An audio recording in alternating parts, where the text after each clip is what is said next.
Fala, seus cristãos cansados, graça e paz a todos os santos da internet.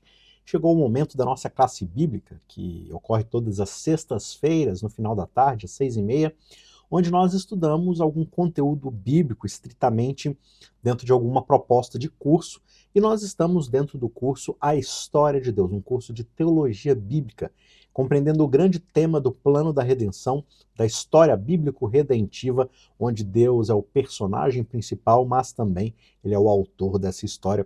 E nós estamos estudando a Bíblia livro por livro, sempre uma visão panorâmica, mostrando quem é o autor, o pano de fundo, o contexto histórico e também quais são os temas daquele livro e como ele contribui para essa história bíblico-redentiva, né? E nós estamos agora na última aula, essa é a última aula, a terceira aula do livro de Ezequiel.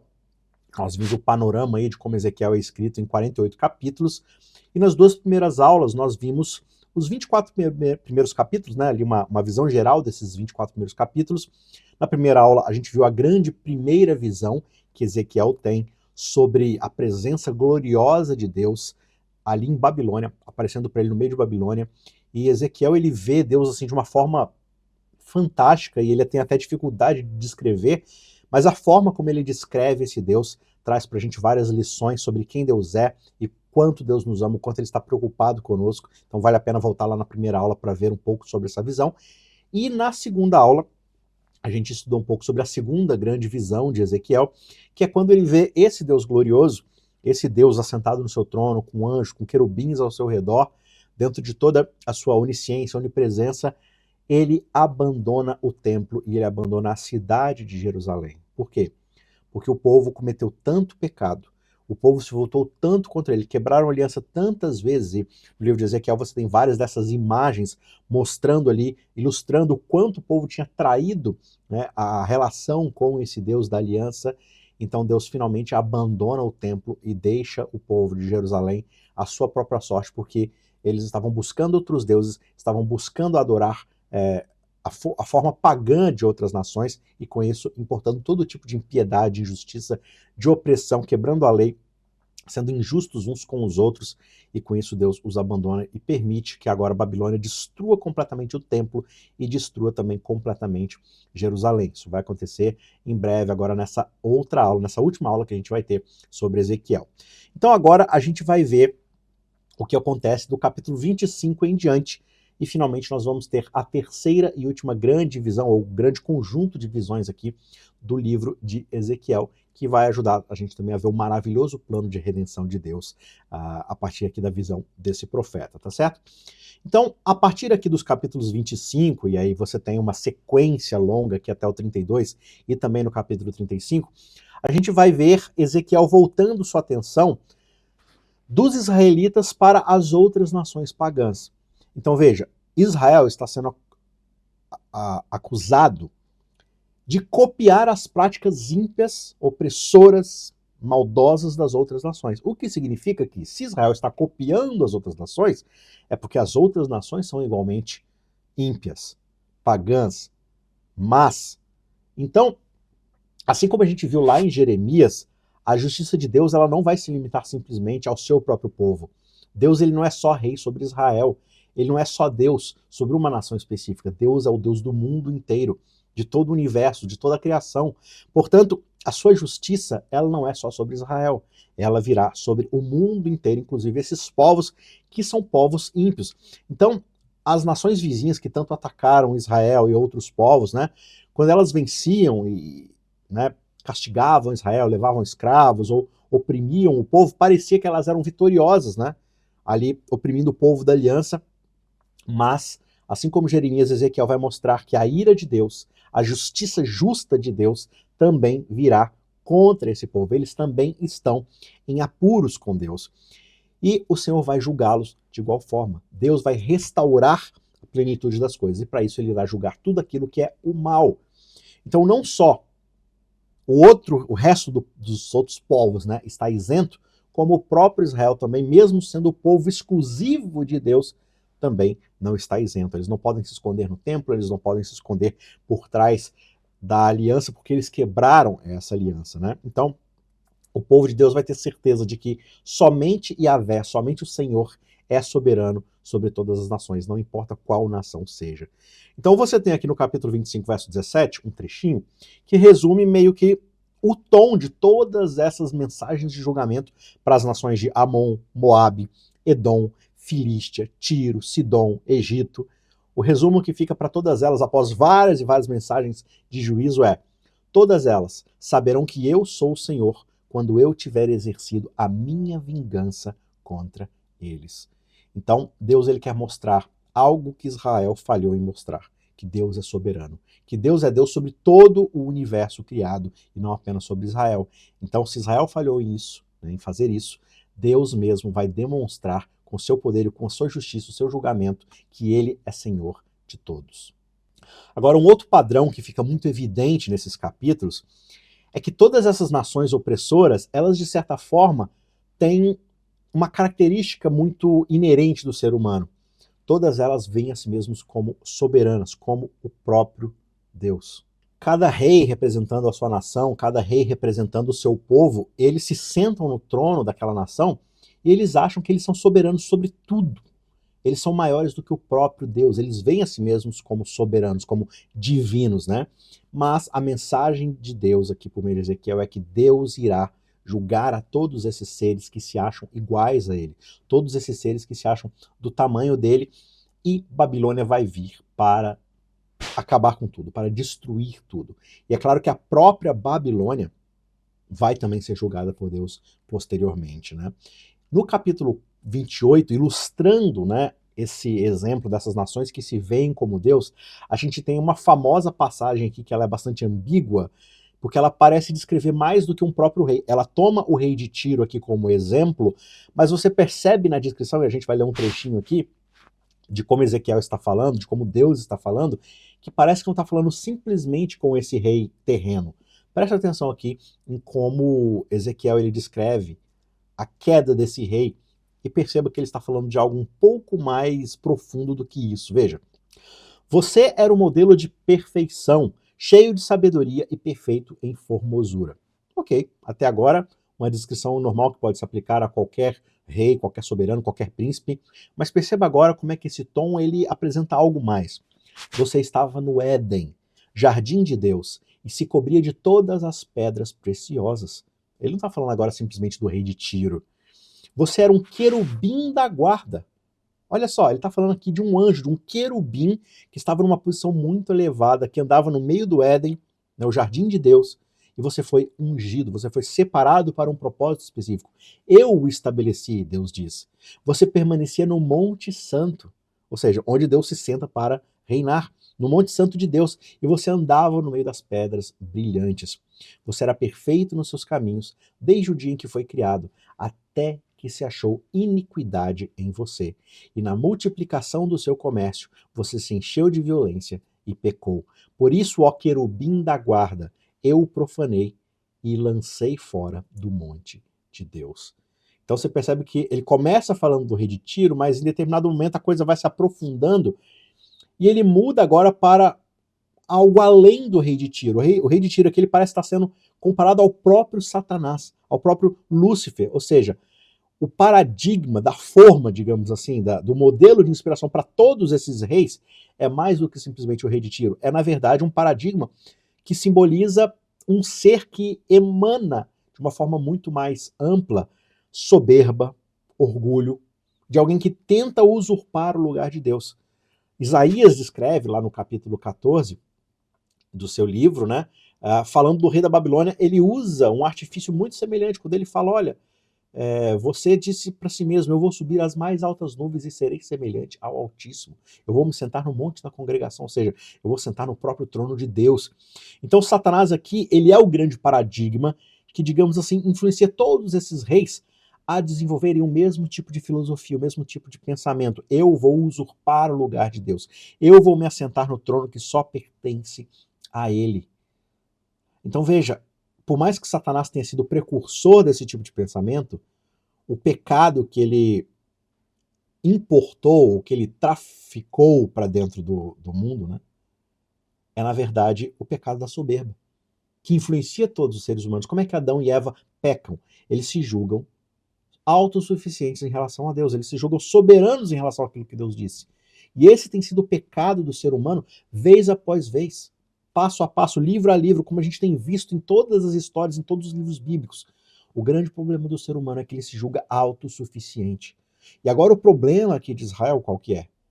Eles se julgam autossuficientes em relação à própria aliança que eles assinaram ali com Deus, que eles se comprometeram. Eles não precisam de Deus como seu Senhor e suzerano. Eles podem simplesmente fazer o que bem entenderem, reescrever a lei, reescrever a ética, a moral, importar de outras divindades. E aqui a gente vê Ezequiel dando um exemplo. Olha, Israel, você quer imitar essas nações? Elas têm esse mesmo paradigma, que é tentar usurpar o lugar de Deus, se colocar acima do próprio governo de Deus. E deixa eu dizer para vocês, todas elas, sem exceção, irão enfrentar a ruína e o juízo divino. Então não ache que emular essas outras nações vai trazer para vocês poder, força suficiente para se livrar do julgamento de Deus. Elas também estarão condicionadas a cair debaixo disso. E não só isso é verdade, como quando a gente finalmente chega no capítulo 33, vai acontecer algo muito importante aqui. Ezequiel está lá, em Babilônia, e de repente um sobrevivente lá do cerco que Babilônia causou sobre Jerusalém chega em Babilônia e explica para Ezequiel aquilo que Deus já havia profetizado. Jerusalém finalmente havia sido destruída, completamente destruída. Aqui no capítulo 33 a gente chega no ápice da história de Jerusalém antes do exílio. Aqui Jerusalém cai e já era. Não tem mais nada em que se firmar. O templo se foi, e a presença e a glória de Deus já havia saído do templo, como a gente viu na segunda visão na aula anterior. Mas agora até a estrutura que havia sobrado colapsa. Né? E a gente vê no capítulo 34 Deus novamente repreendendo o seu povo por dois motivos. Primeiro, ele vai dizer que os líderes são corruptos e só pensam em si mesmos. E os líderes, eles influenciam o povo. Os líderes influenciam aqueles que são governados. Então, da mesma forma, os líderes eles só são colocados em posição de liderança porque eles são representantes do povo. Então pensa bem, o povo ele não pode simplesmente alegar que os seus líderes são ruins. Igual a gente no Brasil, a gente reclama tanto da nossa liderança, dos nossos políticos, mas nós colocamos eles lá. Ah, mas eu não votei nele. Mas a gente votou num igual ou pior. Ou menos piorzinho. Que talvez quando entrar lá não vai fazer um grande trabalho também. Os líderes eles são reflexo do próprio povo. Eles são a soma da média ponderada do seu povo. Então, esses líderes eles representam o próprio povo. Então, não é que o povo tem uma desculpa porque os nossos líderes são ruins e por isso a gente está nessa situação. Não. O segundo ponto que Deus vai acusar no capítulo 34 é que o próprio povo ignora a palavra de Deus constantemente. Eles não são melhores do que os seus líderes. Então, não existe desculpa aqui para eles não serem julgados. Deus diz no capítulo 33, verso 30, vocês dizem uns aos outros, venham ouvir qual é a palavra que vem do Senhor. E eles vêm a você, o profeta, aqui no caso Ezequiel, como o povo costuma vir. Sentam-se diante de você como meu povo e ouvem o que você diz, mas não praticam. Pois com palavras sensuais na boca, agem movidos por suas paixões. E o coração deles está voltado para o ganho. E você é para eles como quem canta canções sensuais com bela voz e toca bem um instrumento, pois eles ouvem o que você diz, mas não praticam. O que acontece aqui? A mesma coisa que Isaías falou, que Jeremias falou. Esse povo me honra com seus lábios, mas o seu coração está longe de mim. Em vão me adoram, obedecendo a preceitos estabelecidos por seres humanos. Então Deus está falando aqui para Ezequiel, olha Ezequiel, o povo vem, senta diante de você, ouve bons sermões, ouve a minha palavra, mas entra por um ouvido e sai pelo outro.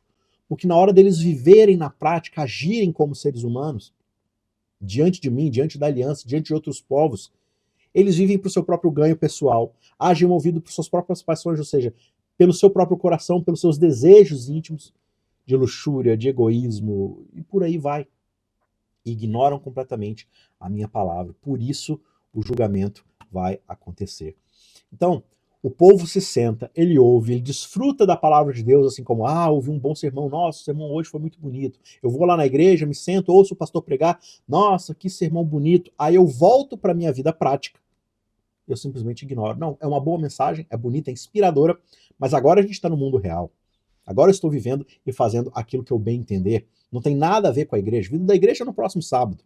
Aqui, no meu trabalho, nos meus relacionamentos, é uma outra vida, é uma outra questão. E eles ignoram a prática, ou seja, a aliança não era simplesmente sobre ouvir a vontade de Deus. A aliança era sobre viver debaixo da vontade de Deus para influenciar as outras nações ao redor. E Israel falhava nisso vez após vez.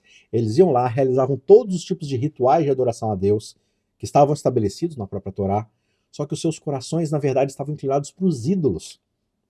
E o que são os ídolos? Os ídolos são a representação das nossas paixões. Nós estabelecemos ídolos como deuses e os adoramos porque eles dão aquilo que nós realmente queremos.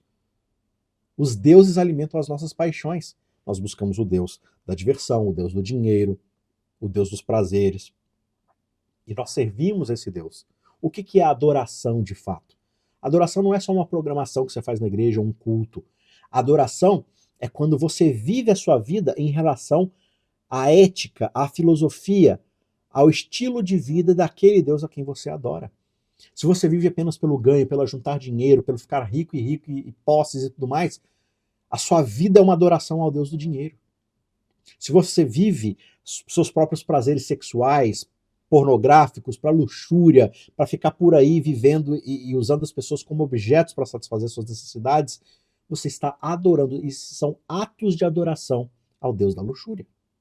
Agora, se você vive de acordo com a ética do reino de Deus, se você é amoroso com o seu próximo como você ama a você mesmo, se você ama Deus acima de todas as coisas, ao ponto de que a sua vida é vivida para Ele, para glorificá-lo, você trata os outros com honestidade, não com opressão, injustiça e egoísmo, mas com generosidade, com amor, com cuidado, esses todos são atos de adoração, são culto prestados a esse Deus. Então, adorar é viver de acordo com a vontade daquele Deus. O povo de Israel, infelizmente, confiava na riqueza que eles tinham na sua terra, em tudo que eles haviam ajuntado e se tornado enquanto nação. Eles acreditavam e se firmavam na estabilidade política baseada na linhagem de Davi como rei ali que Deus havia abençoado.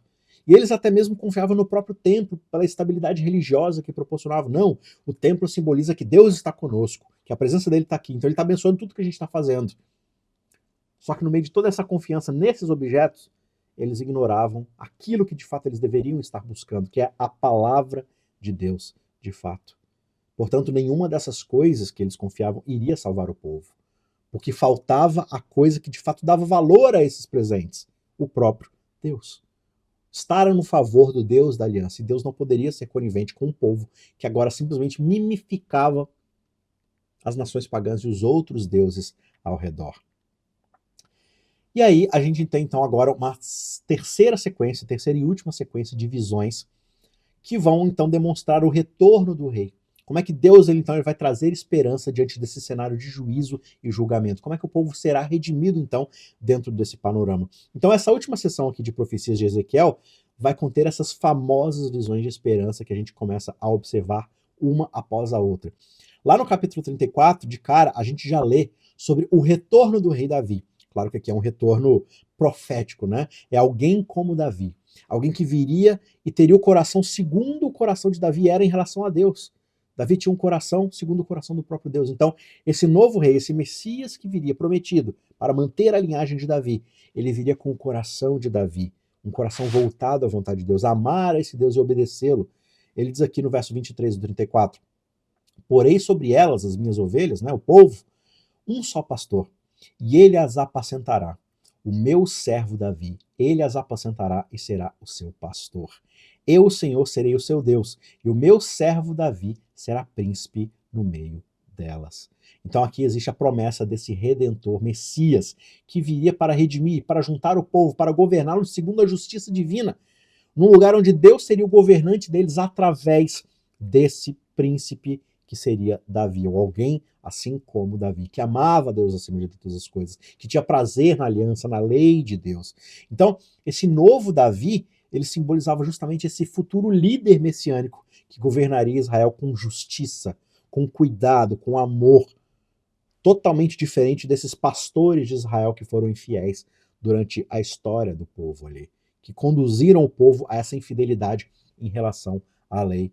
E esse Davi, ele de fato representa o próprio Jesus. Jesus seria esse Messias da descendência de Davi. Ele seria o bom pastor que traria restauração, unidade, segurança ao povo de Deus e estabeleceria finalmente um reino eterno de paz e de fidelidade. Então, essa é uma das primeiras profecias que aparecem aqui dentro desse novo cenário de esperança, de restauração, onde o povo finalmente receberia aquilo que Deus havia prometido para eles.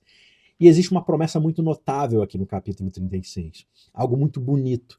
Não basta apenas um novo líder aparecer para conduzi-los. O próprio povo precisa ser um novo povo, ou pelo menos o povo com um novo coração. E essa é a grande promessa que Deus faz aqui no capítulo 36. Ele diz: eu tirarei vocês do meio das outras nações, ou seja, vocês não vão ser mais estrangeiros, exilados. Eu os congregarei de todos os países e os trarei de volta para a sua própria terra, para estar na terra de Deus, debaixo do governo de Deus, vivendo como povo de Deus. Eu então aspergirei água pura sobre vocês e vocês ficarão purificados. Eu os purificarei de todas as suas impurezas e de todos os seus ídolos. Eu lhes darei um novo coração e porei dentro de vocês um espírito novo. Então não é simplesmente que eu vou dar para vocês de volta à terra.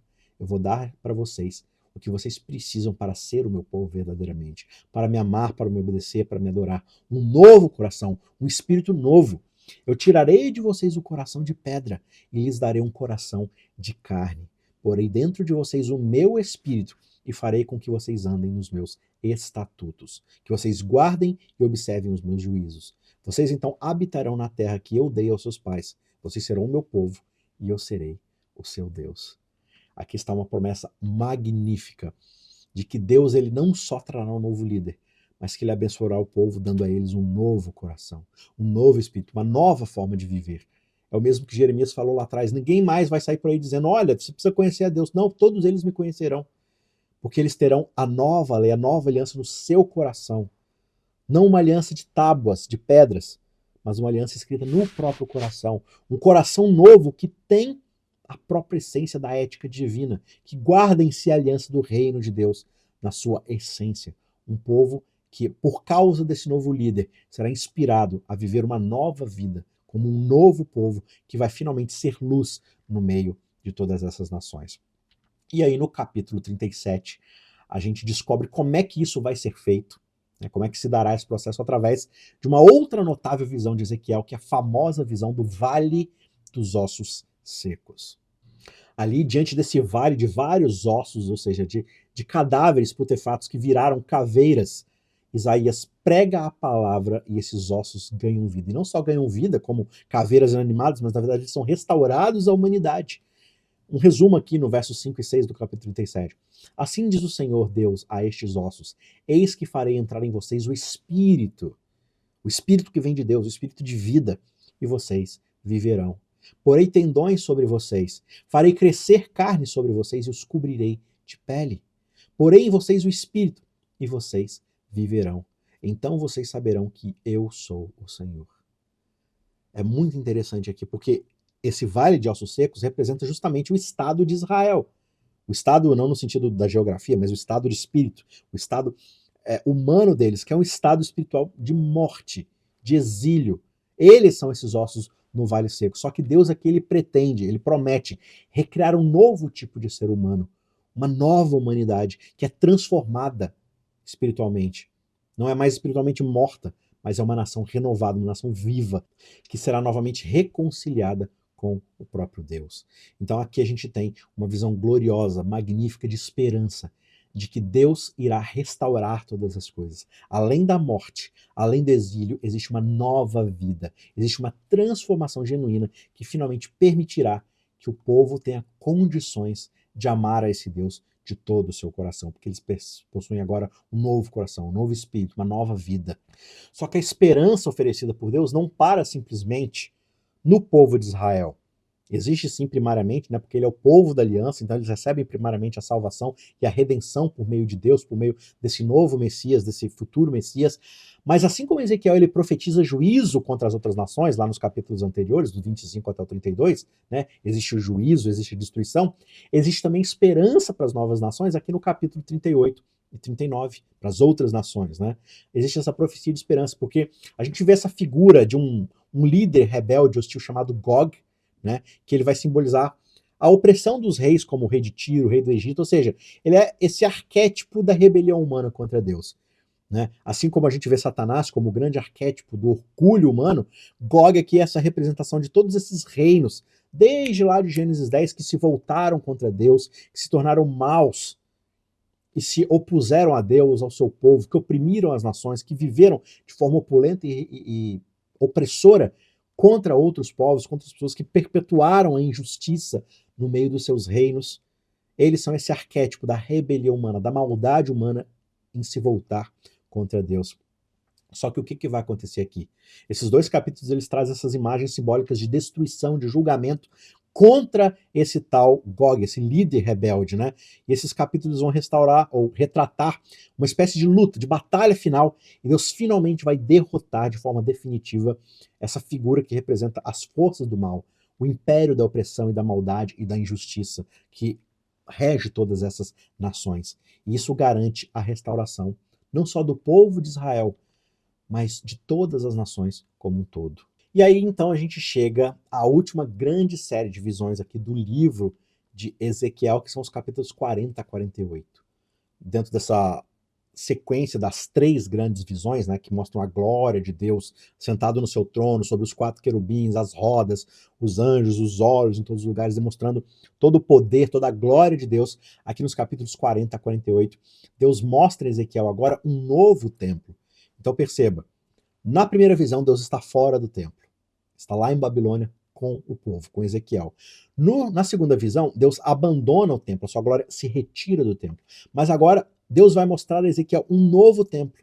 O primeiro templo já havia sido destruído, desde lá do capítulo 33, foi completamente destruído pela invasão babilônica, não havia mais templo, né? Deus parte do templo, tudo é destruído, e aparentemente o povo não tem mais a referência agora da presença e da glória de Deus. Só que Deus agora vai mostrar esse novo templo, a reconstrução de um templo muito mais profundo, muito mais belo. E os capítulos 40 a 42, eles são meio chatos de ler, porque tem toda aquela planta arquitetônica de como esse templo vai aparecer, vários detalhes aqui, métricas específicas de construção. E é sim uma leitura entediante, mas perceba que para o povo naquela época isso representava algo muito importante, algo extremamente glorioso e esperançoso, porque representa que o templo vai ser novamente reconstruído. Deus não está simplesmente dando esses detalhes como curiosidade, ele está prometendo que haverá reconstrução de um templo. E ele diz exatamente isso a Ezequiel: Filho do homem, olhe com seus olhos, ouça com seus ouvidos e preste atenção em tudo o que eu lhe mostrar, pois você foi trazido aqui para que eu possa lhe mostrar essas coisas. Declare tudo o que você vê à casa de Israel. Então, por mais que possa parecer meio entediante essa leitura, esse é exatamente o clímax do livro, porque todos aqueles que ouvem Ezequiel dar esses detalhes, ler para eles, né, que foi escrito, revelar para eles o que lhe foi revelado, o povo ouve aquilo e fala: então quer dizer que existe esperança. O templo será reconstruído. Deus está prometendo que esse templo será reconstruído, e ele está dando para a gente a planta, os detalhes, cada detalhe desse novo templo, ele está dando para nós. Deus não nos abandonou, ele ainda está entre nós, e ele pretende nos levar de volta para a sua presença. Isso é muito bonito aqui. Então, esses detalhes eles só fazem sentido porque eram a reafirmação da promessa de Deus de estar novamente com o seu povo, de se fazer presente, de trazer a sua glória para estar entre o povo novamente. E a essência dessa visão ela fica clara ali no capítulo 43, quando Deus ele retorna a esse templo totalmente reconstruído. Assim como Ezequiel tinha visto lá atrás a glória do Senhor partindo do templo, partindo da cidade, nos capítulos 10 e 11, agora ele testemunha o próprio Deus do seu trono sobre os querubins, voltando, retornando ao seu templo. Esse novo templo, ele é preenchido pela glória de Deus de uma vez por todas. Ele diz aqui: e eis que a glória de Deus de Israel vinha do leste, e o som da sua vinda era como o som de muitas águas, e a terra resplandecia com a sua glória. E a visão que via era igual à visão que eu tinha visto quando ele veio para destruir a cidade, igual à visão que eu tinha visto junto ao canal de Quebar. E aí eu caí com o rosto em terra. Quando a glória do Senhor entrou no templo pela porta voltada para o leste, o Espírito me levantou e me levou para o pátio interno, e eis que a glória do Senhor encheu o templo. Olha que visão magnífica, olha que coisa mais bela. Ezequiel está profetizando agora que os exilados de Babilônia retornariam à sua terra, e não só isso, aquele templo que havia sido abandonado por Deus, que havia sido destruído, seria reconstruído novamente. E não só eles teriam um novo prédio, mas esse novo prédio seria preenchido com a presença do próprio Deus. O Senhor estaria mais uma vez com o seu povo. É claro que essa profecia ela tem um duplo cumprimento. O templo vai ser reconstruído, mas ele não é nem de perto aquele templo glorioso da época de Salomão. A gente vai ver isso lá na frente, depois nos escritos pós-exílicos. Mas existe aqui a profecia de que um dia teria um templo que comportaria completamente a glória de Deus. E é claro que a gente vai ver isso no próprio Jesus, que vai ser o tabernáculo de Deus entre os homens, né? Mas por enquanto a promessa que fica é de que o templo de Deus, que simboliza a presença de Deus, estaria novamente com o seu povo. E aí, finalmente, no capítulo 47, nós temos a visão de um rio que flui desse templo. O templo está ali, carregando, preenchendo, recebendo a glória de Deus, e de dentro desse templo, né, você começa a observar nessa visão, Ezequiel começa a ver um rio que ele vai descendo ali, fluindo do templo, vai descendo, e as suas águas vão cortando o deserto, vão crescendo, se tornando cada vez mais largos, cada vez mais forte, como um rio, e eles finalmente desaguam lá no Mar Morto, que era um rio assim, completamente, um mar, né, completamente improdutivo, extremamente salgado, não havia vida lá, porque era uma água improdutiva, que não tinha como a vida prosseguir lá. Só que esse rio, por onde ele vai passando no deserto, a vida começa a florescer, a vegetação começa a aparecer, os animais começam a voltar, a vida vai sendo restaurada por onde essas águas passam. Ou seja, a visão aqui é de que uma vez que a presença e o governo de Deus foi restaurado no meio do seu povo, as bênçãos que Deus havia prometido lá atrás para Abraão voltariam a fluir para todas as nações, não só para o povo de Israel, mas para toda a criação. Com a presença de Deus entre eles, Israel, o povo de Deus, e aqui isso extrapola a própria nação étnica de Israel. O povo de Deus, com a presença e a glória de Deus entre eles, seria novamente bênção para as outras nações, levando vida, levando restauração, levando reconciliação. O grande propósito dessa visão aqui do templo era destacar um relacionamento restaurado entre Deus e o seu povo. E é por isso que o capítulo 48, que tem orientações ali para divisão da terra entre as tribos, né, explicando como é que o povo vai se realocar na terra, é justamente a promessa, né, se Deus está dando orientações de como a terra vai ser dividida, é porque ele está dizendo que a gente vai voltar. Então existe essa promessa. Só que o mais importante é como o livro termina. Ao final de toda essa explicação, simplesmente ao descrever essa nova cidade, essa nova Jerusalém, Deus diz que o nome da cidade, desde aquele dia, será: o Senhor está ali. É assim que termina o livro de Ezequiel. Começa com a presença de Deus fora de Jerusalém, saindo do templo, abandonando a cidade de Jerusalém. Mas a promessa que fica é que a restauração de Deus será tão profunda que essa cidade terá o próprio nome: o Senhor está ali. E a gente vai ver o desdobramento dessa esperança, do cumprimento dessa profecia messiânica no próprio Jesus lá na frente, onde a presença de Deus se manifestará entre os homens através da vida e do ministério de Jesus, que será o santuário, que será o tabernáculo de Deus entre os homens. Onde quer que ele for, Deus estará ali. E ele vai criar essa nova humanidade com esse novo coração. Mas a gente já observa essas promessas, essas profecias de esperança e de julgamento aqui no livro de Ezequiel. É sobre isso que o livro de Ezequiel é. É sobre julgamento, é sobre a restauração e é sobre a esperança de que um dia Deus dará à humanidade novos corações e um espírito para amá-lo, para adorá-lo e para viver eternamente diante da sua presença. O povo de Deus, na terra de Deus, debaixo do governo de Deus. Espero que você tenha aproveitado bastante esse estudo de 3 partes sobre o livro de Ezequiel. Eu me despeço por aqui, a gente encerra o livro de Ezequiel aqui. E na sexta-feira que vem, se Deus assim o permitir, nós vamos começar aquele que é um dos livros preferidos da cristandade, especialmente dos adventistas, que é o livro de Daniel. A primeira aula vai ser uma aula com um panorama um pouco mais histórico, estrutural, e depois a gente vai tentar ali expor um pouco das profecias de Daniel, dentro da proposta, claro, aqui do nosso curso, A História de Deus. Tá certo? Que Deus abençoe você, que você tenha uma ótima semana, um ótimo sábado, e a gente se vê no próximo estudo. Até lá.